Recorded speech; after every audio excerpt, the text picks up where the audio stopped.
Sometimes in life, God will put you on pause. You prayed, you fasted, you believed, and yet things seem stuck.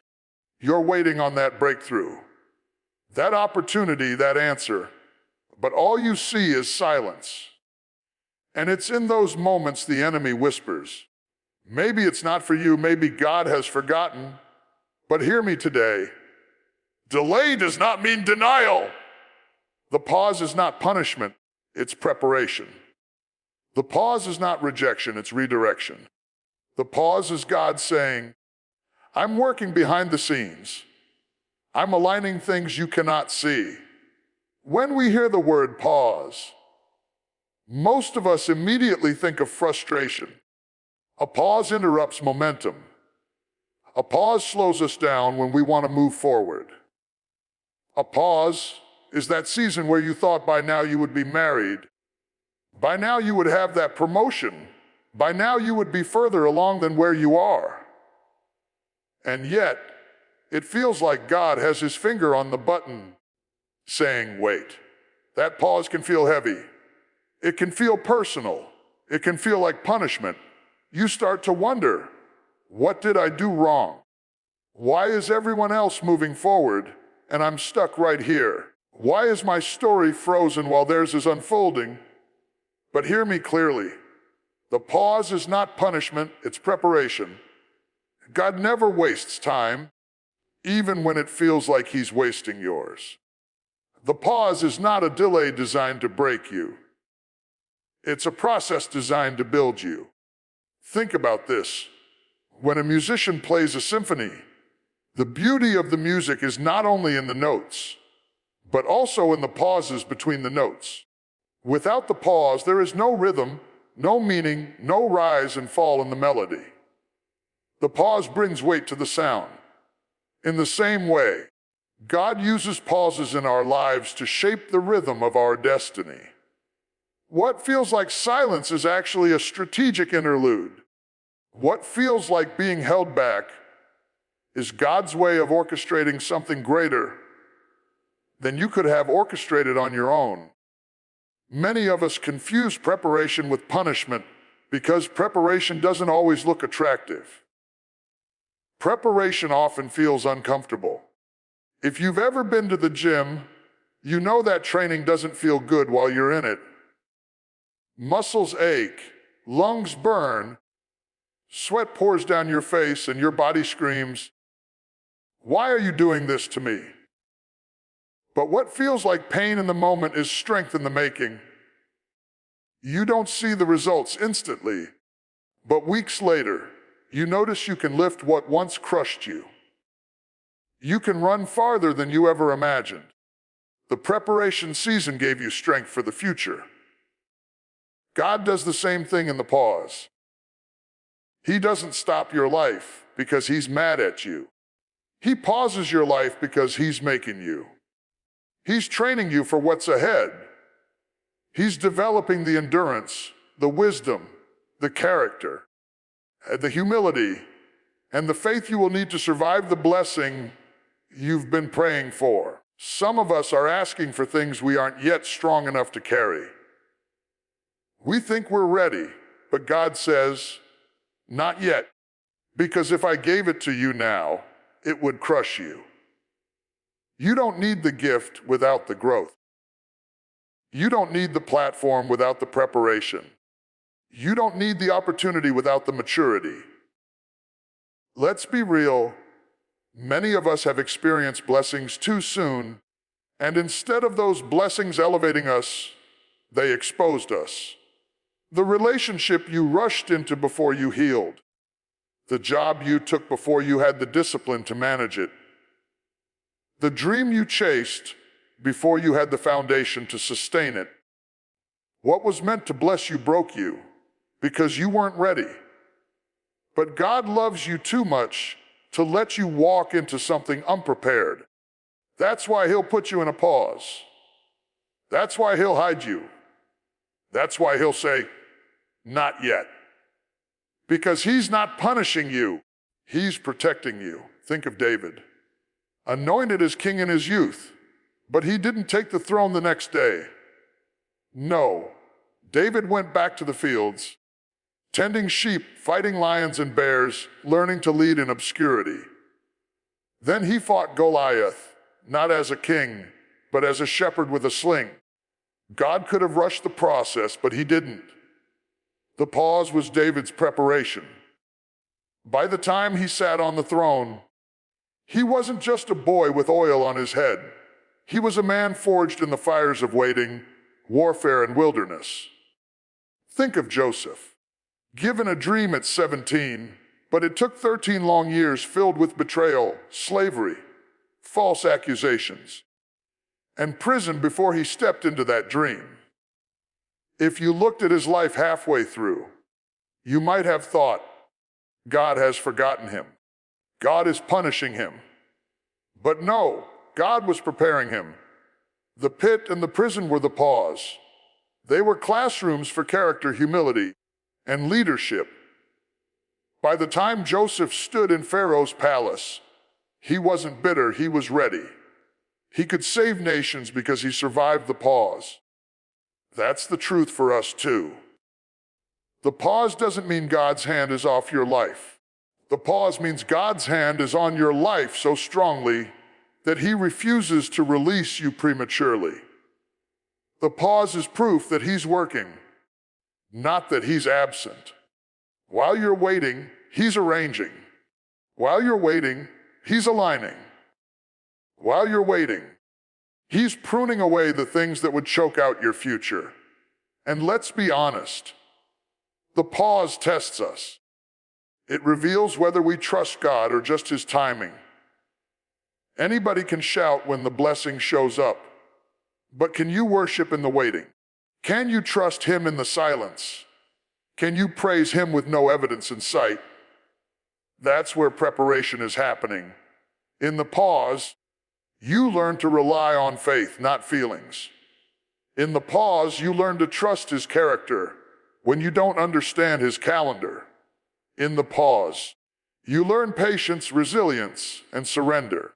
And when the pause is over, when God finally lifts his finger off that button and presses play again, you won't just walk into the blessing. You'll walk into it stronger, wiser, and steadier.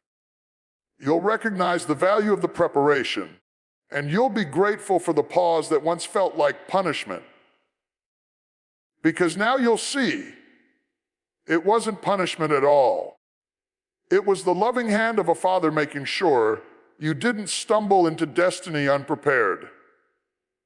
So if you're in a season of pause right now, don't despise it. Don't confuse it.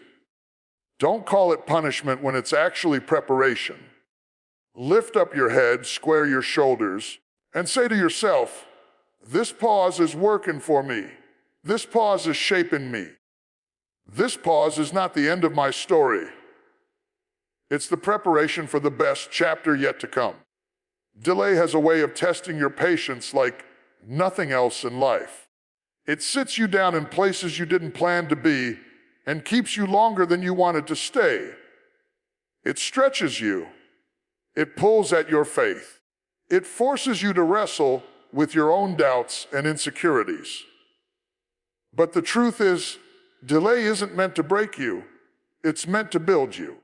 Delay builds discipline, and discipline is the foundation for destiny. When you are delayed, every part of you wants to move faster. You want to force doors open. You want to create shortcuts. You want to find another route. But God uses delay to teach you the difference between impulse and intention. If he gave you everything when you wanted it, you wouldn't know how to handle it. The wait teaches you to master yourself before you try to master your environment. The wait develops restraint. The wait builds consistency. The wait makes you learn how to keep showing up even when you don't see results. Think about the farmer. A farmer doesn't sow a seed in the ground and then come back the next morning demanding fruit. No, he understands the principle of delay. He knows that time is part of the process. He knows that before there can be a harvest, There must be patience, watering, weeding, and waiting. The discipline of waiting on the seed prepares him for the reward of the fruit. And if you rip the fruit out too soon, it's bitter, it's immature, it's incomplete. But if you wait, if you endure the delay, the fruit is sweet and it nourishes everything around it. That's what God does with you. The delay isn't his way of saying no. It's his way of building the kind of discipline that can sustain you when the harvest comes. Because the truth is, discipline doesn't show up in the spotlight. It shows up in the shadows. Discipline isn't formed in the palace. It's formed in the wilderness. Discipline is what teaches you to keep walking when the road is long. Discipline is what trains your spirit to obey even when your feelings rebel. Discipline is the invisible work that makes the visible blessing last. Sometimes we confuse delay with denial because we live in a world addicted to instant gratification. We want it now. We want it fast. We want it easy. But destiny doesn't come Amazon Prime. Purpose doesn't arrive in 24 hours. Some things can only be developed over time. Some things can only be formed in seasons of waiting. And those seasons are not wasted, they are working. They are building something in you that success alone could never teach you. Look at Moses, called to deliver the Israelites from Egypt. But before he could lead a nation, he spent 40 years in the desert tending sheep. 40 years of delay. 40 years where it looked like the dream had died. But in those years, God built discipline. He taught Moses how to lead quietly before he could lead loudly. He taught Moses patience, endurance, and humility. That desert delay wasn't denial. It was discipline. And when the burning bush finally called his name, Moses was ready. Or look at Jesus himself. 30 years of living in obscurity before 3 years of ministry. 30 years of delay before the destiny unfolded. But those years weren't wasted. They were preparation. They were discipline. They were proof that delay doesn't mean denial. It means God is teaching you to wait well, to walk faithfully, to trust deeply. The hardest part about delay is the silence. That place where heaven doesn't send you updates, where prayers feel like they're bouncing off the ceiling, where time drags and your heart grows weary. It's in that silence that you want to quit. It's in that silence that you wonder, did God forget me? Did he change his mind? But listen carefully, the silence is not abandonment, it's training. Silence is the soil where discipline grows. Silence forces you to stop leaning on your feelings and start leaning on your faith. Discipline is built in the small, daily choices you make while you wait. Discipline is choosing to pray when you don't feel like praying. Discipline is choosing to stay faithful when nobody sees your faithfulness. Discipline is doing the right thing when there is no reward in sight. Discipline is trusting that God's not yet is not the same as no. And the beautiful thing is this: once discipline is built in delay, it travels with you into destiny. The same endurance that kept you in the waiting room will keep you on the platform. The same patience that held you together in the wilderness will hold you together in the spotlight. Discipline ensures that when God opens the door, you don't just walk in, you stay in. You don't just receive the blessing, you steward it well. You don't just start strong, you finish well. The enemy wants you to see delay as denial, so you'll quit before discipline is complete. He wants you to believe the waiting means God said no. But that's a lie. Delay is evidence that God is serious about your destiny. He is so committed to your future that he will not rush you into it unprepared. He will not give you what you cannot handle. He will not allow your impatience to sabotage his intention. So when you're in a season of delay, stop asking, "Why me?" and start asking, "What are you building in me?" Because that delay is not wasted time. It's shaping time. It's where your faith gets stretched, your character gets forged, your endurance gets strengthened. Delay is where you learn to lean not on what you see, but on what you know, that he who promised is faithful. And when the delay is finally over, when God releases the answer, when the door opens, you will walk into that moment not as a weak, unprepared, impulsive version of yourself, but as a disciplined, steady, trustworthy servant of God. The blessing will not break you because discipline has built you. The opportunity will not overwhelm you because endurance has shaped you. And you will look back at the delay and realize it was never denial. It was always divine discipline preparing you for destiny. There is nothing quite as heavy as the silence of God. When you pray and there's no answer, when you cry and there's no response, when you fast and nothing seems to shift, it can feel like the heavens are closed. You start to wonder if your prayers even reached past the ceiling. You start to question whether God has moved on, whether he has forgotten you, whether he's even listening at all. The silence can be deafening. But let me tell you today, silence from God does not mean absence of God. His silence is not his abandonment. His quietness is not his neglect. Sometimes the most profound work of God happens in the moments when you hear him the least. When you walk into a classroom and the teacher stops talking, it's not because the teacher has left. It's because a test is being given. During a test, the teacher doesn't walk out of the room. The teacher simply stops speaking. The silence doesn't mean the teacher is gone. It means the teacher is watching. In the same way, God's silence doesn't mean he has left you. It means he is watching to see if you will apply what he already taught you. He doesn't have to keep repeating himself when the lesson has already been given. Sometimes the silence is the test that proves whether you trust him enough to walk without constant reassurance. We crave constant confirmation, constant updates, constant signs, but faith doesn't grow in constant confirmation. Faith grows in silence. If God spoke every time you asked, you wouldn't need faith. You would only need obedience. But when he goes silent, when you don't feel him, when you don't hear him, when you don't see evidence, that's where faith matures. That's where trust deepens. That's where you learn that his presence is not proven by your senses, but by his promise. Think about Job.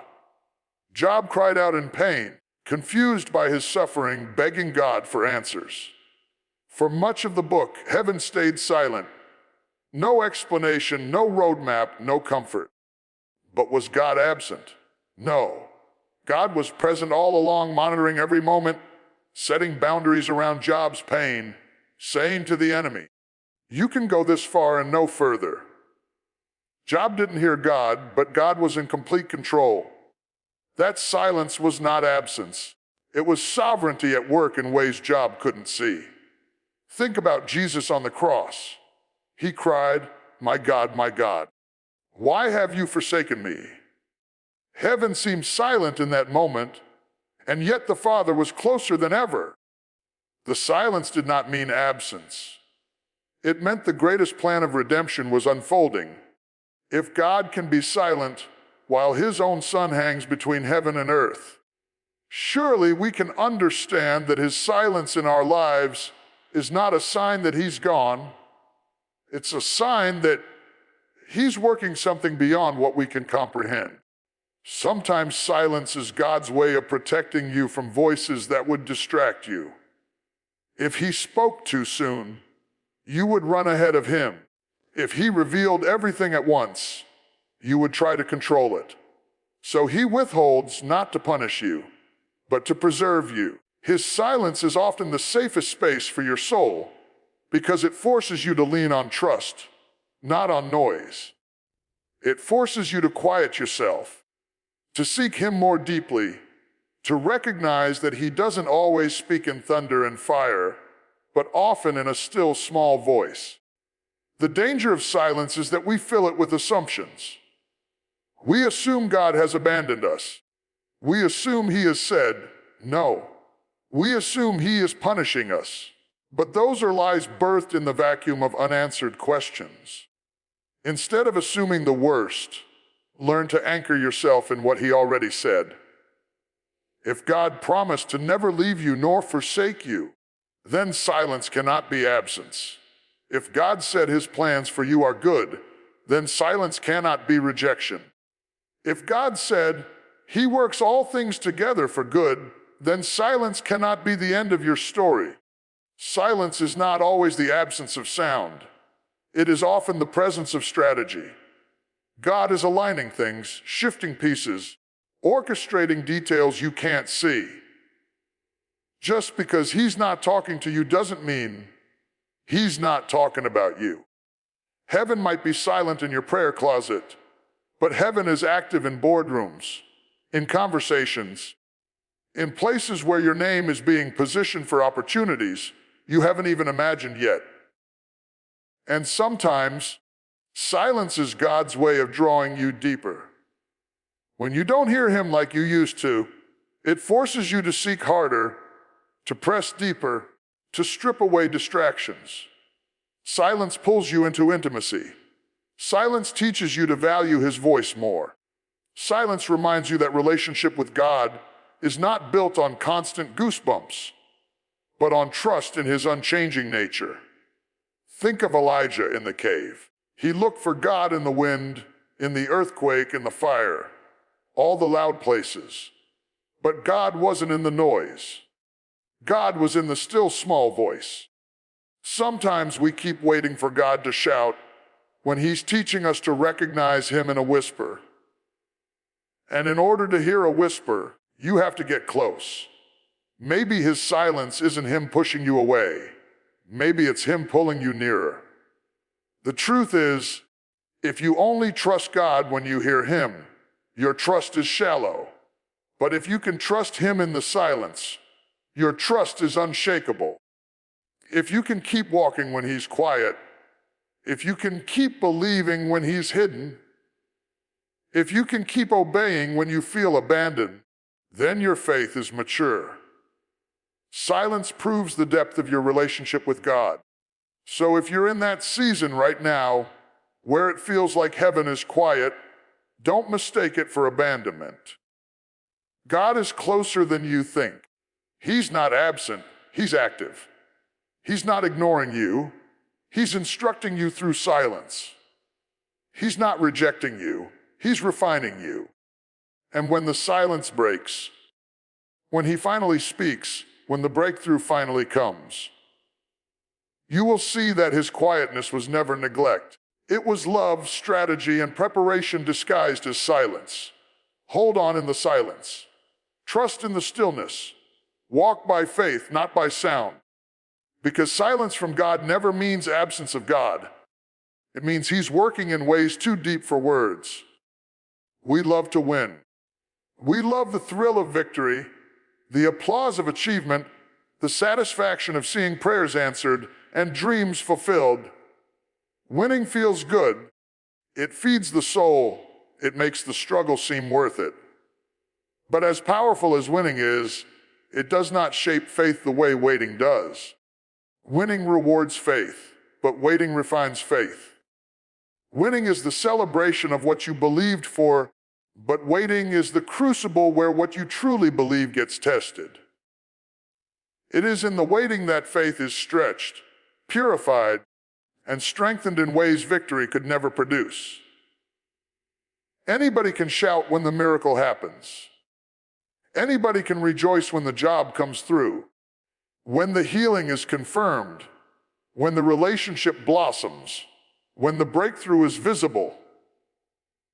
But what about when there's nothing to celebrate? What about when the door is still closed? When the body is still weak? When the bank account is still empty? When the nights are still lonely? That's where faith is either refined or it crumbles. That's where waiting does its deepest work. Because waiting strips away the props, the illusions, the false securities, and leaves you face to face with the raw question, do I trust God when I cannot trace Him? The truth is, waiting exposes the condition of your heart. When you have to wait, you discover whether your faith is shallow or strong, whether you were believing in the blessing or believing in the one who blesses. In the waiting, you can't fake it. The waiting room is where pretenders fall away and the real believers are forged. It's where you learn to lean on the Word of God like it's the only anchor holding you steady. It's where you learn to pray, not because you want results, but because you need relationship. Waiting refines faith because it teaches you that God is not just useful, He is faithful. Think about Abraham. God promised him descendants as numerous as the stars. But year after year went by with no child. His body got older, Sarah's womb remained barren, and every natural sign screamed, it's impossible. Yet in the waiting, Abraham's faith was refined. Romans says he did not waver in unbelief, but grew strong in faith, giving glory to God, being fully convinced that what God had promised He was able to perform. Notice, it says he grew strong in faith. That means faith wasn't instantly strong, it had to be developed in the delay. The waiting room became the gymnasium of Abraham's faith. Or look at Hannah. She waited year after year while others mocked her, while her womb stayed closed, while her prayers seemed unanswered. It would have been easy to give up, to grow bitter, to believe God had forgotten her. But in the waiting, her prayers became deeper, her faith became stronger, her vow became clearer. By the time Samuel was born, Hannah's faith had been refined to the point where she could give her miracle back to God. Waiting had purified her faith in a way winning alone never could. Waiting refines faith because it teaches you to live beyond feelings. When you first believe God for something, it feels exciting. Hope fills your heart, expectation rises, your spirit is on fire. But as days turn into weeks, weeks into months, months into years, feelings fade. Excitement wanes. Motivation drains. And it's in that place that waiting teaches you faith is not a feeling, faith is a decision. Faith is not goosebumps, faith is grit. Faith is not always shouting. Sometimes faith is simply standing. And when you can stand in the silence, stand in the drought, stand in the disappointment, that's refined faith. Refined faith is faith that has been through the fire and come out pure. It's faith that doesn't crumble when the timeline changes. It's faith that doesn't collapse when the outcome looks impossible. Refined faith says, even if He doesn't do it when I thought He would, even if He doesn't do it how I thought He would, I still believe He's good. I still believe He's faithful. I still believe His word will not return void. That kind of faith doesn't come from winning. That kind of faith only comes from waiting. Even Jesus, before His ministry began, was led into the wilderness for 40 days waiting, tested, tempted, alone. No applause, no miracles, no crowds, just silence and struggle. But in that waiting, His faith was refined. In that wilderness, His trust in the Father was proven. And because He endured the waiting, He was prepared for the winning that would come later. We often pray for victory, but we resist waiting. Yet the truth is, if you only ever win, you will never develop depth. If you only ever win, your faith will stay shallow. Waiting digs roots. Waiting drives you deeper. Waiting forces you to let go of timelines and surrender to God's timing. Waiting cleanses your motives, purifies your desires, and aligns your heart with His will. The enemy wants you to despise waiting. He wants you to equate waiting with wasting. He wants you to think that delay means denial. But in reality, waiting is where your faith is refined to the point that winning won't destroy you. Because the danger of winning without refinement is pride. If you win too soon, you might think you did it yourself. If you win without waiting, you might worship the gift instead of the giver. But when you've waited, when you've cried, when you've held on through silence and struggle, when the win finally comes, you know it was God and God alone. Waiting refines faith so that the glory goes where it belongs. So if you are in a season of waiting, don't despise it. Don't rush it. Don't let frustration rob you of what God is trying to build in you. Every day you wait, your faith is being refined. Every unanswered prayer is not a rejection, it's a refining. Every closed door is not the end. It's the furnace shaping your belief. And when the waiting is over, when the door finally opens, when the blessing finally comes, you will not just have faith that celebrates winning. You will have faith that survived waiting. And that kind of faith is unshakable, unbreakable, unstoppable. Waiting refines faith more than winning ever will. Winning may crown you, but waiting will ground you. Winning may excite you, but waiting will shape you. And when it's all said and done, you'll discover that the faith you gained in the waiting is far greater than the prize you received in the winning. Blessings are beautiful, but timing is everything. A blessing out of season can feel like a burden. An opportunity that arrives too soon can break you instead of build you. A door that opens before you're ready can expose you instead of elevate you. That's why timing is just as important as the blessing itself. We don't just need what God has for us. We need it when God knows we're ready for it. Think about fruit. A ripe apple is sweet, nourishing, and satisfying. But that same apple eaten too early is sour, hard, and difficult to digest. The apple isn't the problem, the timing is. In the same way, what God has promised you may be good, but if you grab it too early, it won't taste like joy, it will taste like regret. Timing determines whether the blessing feeds you or frustrates you. God, in His wisdom, is not just the giver of blessings. He is the keeper of timing. That's why He says in Ecclesiastes, He makes all things beautiful in its time. Not your time, not my time, not the time you thought it should happen, but it's time. Because beauty is not just in the thing, it's in the timing of the thing. Some of us are frustrated because we're trying to pull beauty out of something that's not yet in season. We're demanding a harvest when God is still watering the soil. When you understand timing, you stop fighting delays. You stop resenting pauses. You stop comparing your timeline to somebody else's highlight reel. Because you realize that what's late for you may be right on time for them, and what's delayed for them may be perfectly aligned for you. Timing is not universal, it's individual. God knows exactly what He's building in you, and He knows exactly when to release it. Think about David. He was anointed king as a teenager, but he didn't step onto the throne until years later. Was he king when Samuel poured the oil on his head? Yes. Did he have the title in that moment?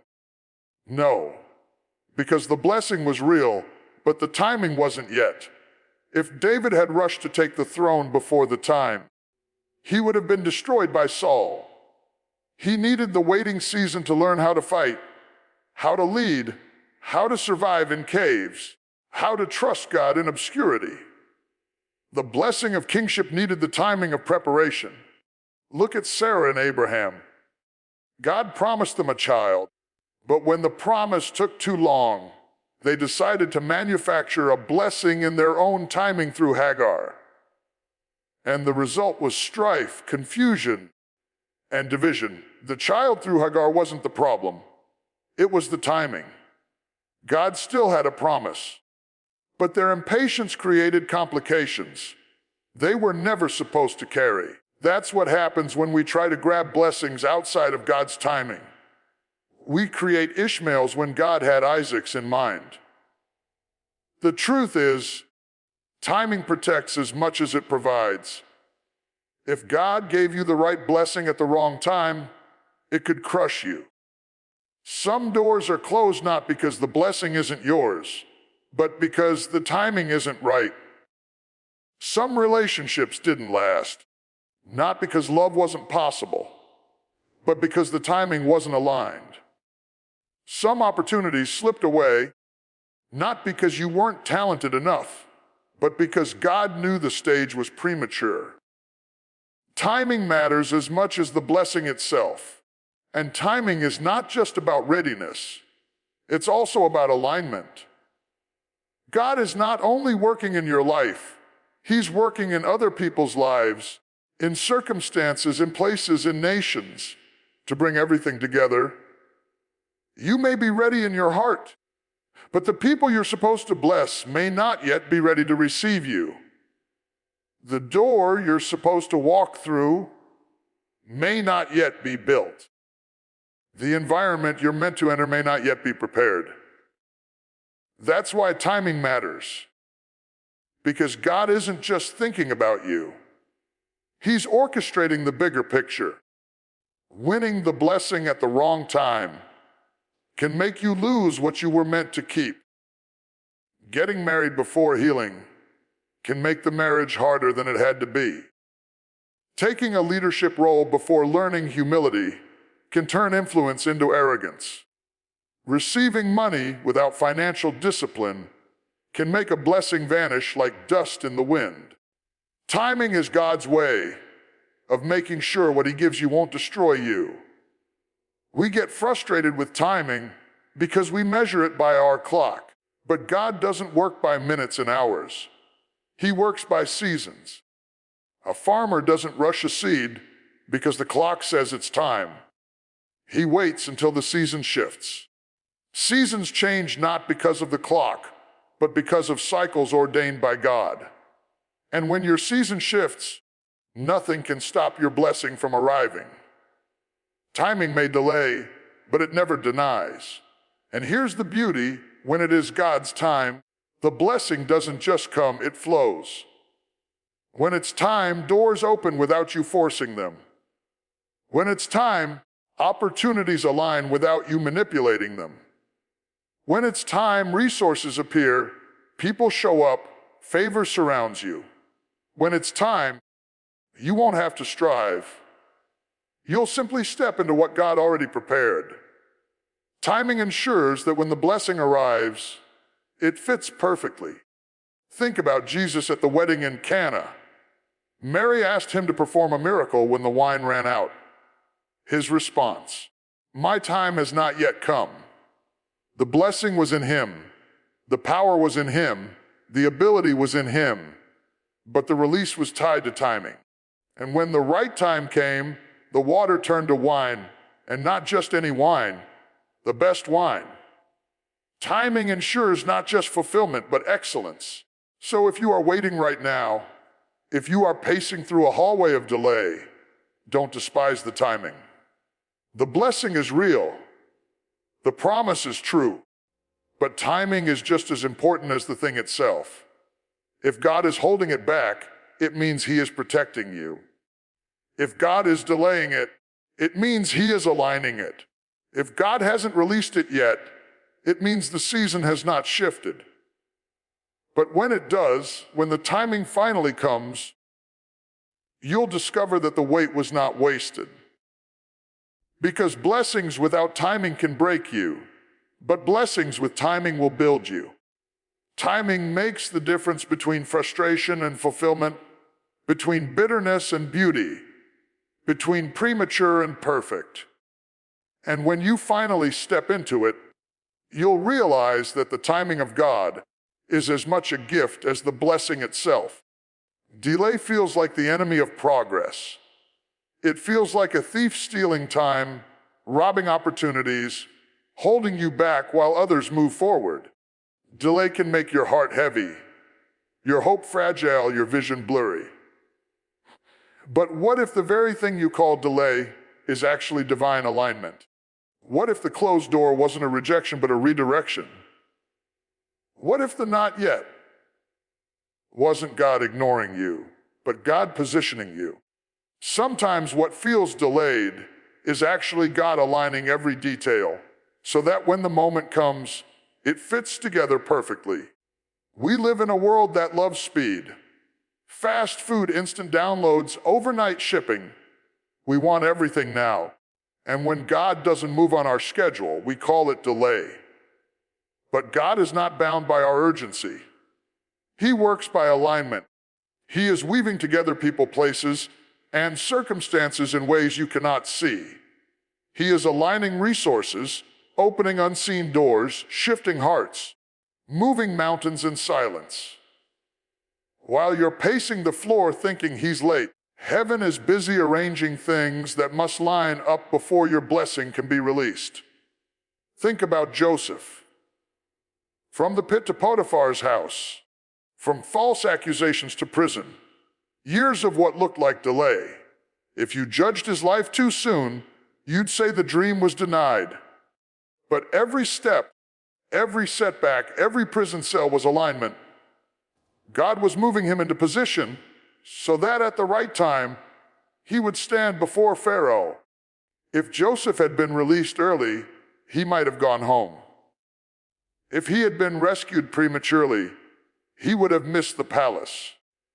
The very delay he hated was the alignment that carried him to destiny. Think about Ruth. She lost her husband, left her homeland, followed Naomi into obscurity.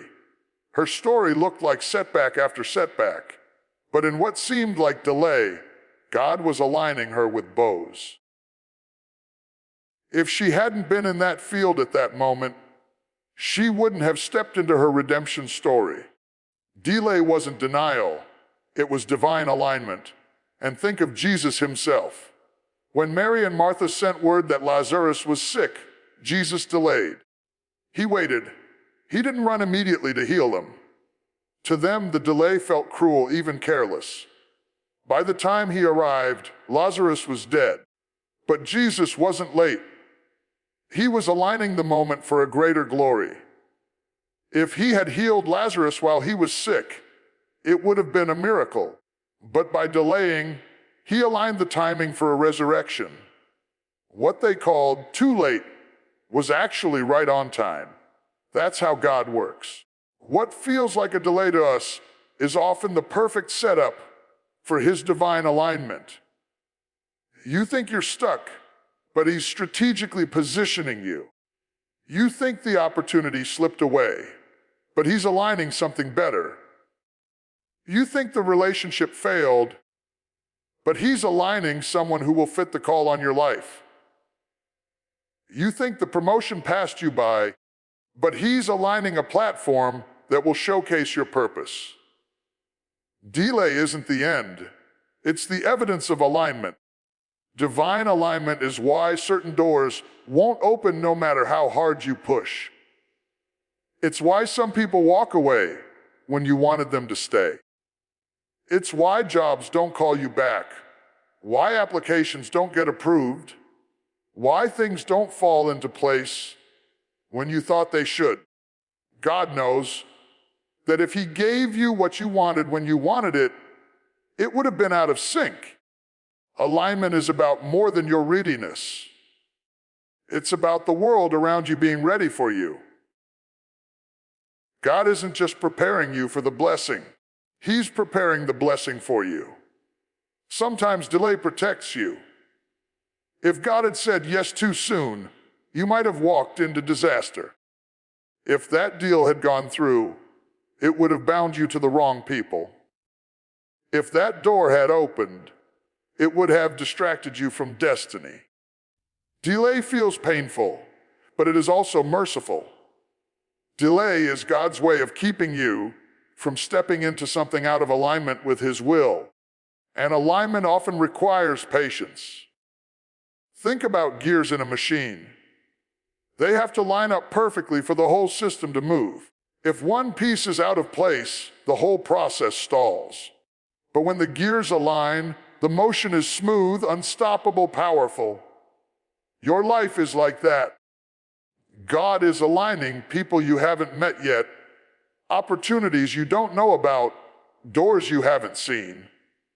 And when everything comes into alignment, what once felt delayed will suddenly feel like acceleration.